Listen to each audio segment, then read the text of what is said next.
And I want to bring in Georgia Democratic Congresswoman Nikema Williams. She's also the chair of the Democratic Party of Georgia. Congresswoman, thanks very much for being with us today. You released a statement last night as we were going through the indictment last night and overnight. And I want to play part of what Shaye Moss had to say, because that is a critical piece of this indictment to a lot of us who saw her testimony before the January 6th hearings. And those horrible things, did they include threats? Yes, a lot of threats, wishing death upon me, telling me that, I'll be in jail with my mother, and saying things like, be glad it's 2020 and not 1920. I mean, that was, such a compelling, she and Ruby Freeman, but Ruby Freeman, who was the election worker, rather than her daughter, is mentioned. How powerful is that to relate this case, which can seem very distant to people, to the American voter? So, Andrea, thank you for uplifting those stories, because I remind people all the time that I don't represent numbers. I represent real people. And Ruby Freeman and Shaye Moss, they're both constituents. They live right here, and they were Election Day workers who went in to do their job in what should have been an uneventful experience, because we have people who sign up to do this work for not a lot of money, but to uphold our democracy. And then they were subjected to this because they simply showed up to do their job that day.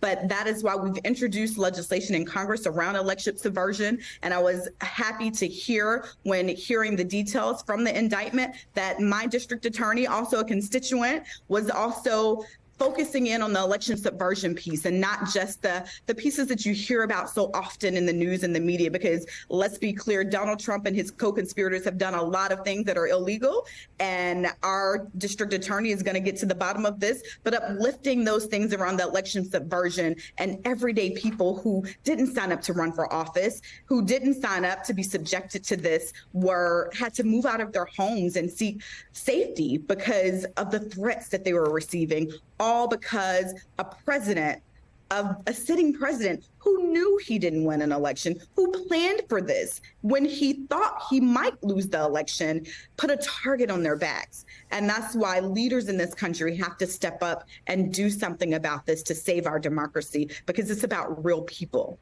And I know that you were a protege of the late, great John Lewis, who many of us in Washington knew so well. Tell me, how are Shaye Moss and Ruby Freeman doing now, several years later? So years later, we're hearing this play out in the judicial system, and Congressman Lewis would always remind us that this is a journey, and democracy is an action. And it's not about one generation, but each generation has to do their part. And so I know the lessons that Mr. Lewis has taught me, and so it is up to us, the next generation, to pick up the mantle and to do our part. This is a relay race, and I'm just here to take the baton and run my leg of the race, because it takes all of us to make sure that we get this democracy right. In a democracy, you don't get to try and change the results because you lost. You live with the results that you have and make your case to the voters the next time. And that's what we're looking forward to doing this next presidential election cycle. Georgia will continue to be the center of the political universe. We're going to continue to organize, get our voters out, because it's about the people here in Georgia, like Shaye Moss and Ruby Freeman, that showed up to exercise their right in this democracy. And we're going to make sure that their voices are heard. Congresswoman, can you put into context where on that road, where in that race you see this lying? We've already seen the DA has been attacked as a racist. Your state is going to have to endure the good, the bad, and the ugly. I mean, trials are messy business, just like politics is. They're going to have to endure being at the center of what may very well be the most watched trial in history. Where do you see this fitting in historically and in terms of where we are right now as a democracy?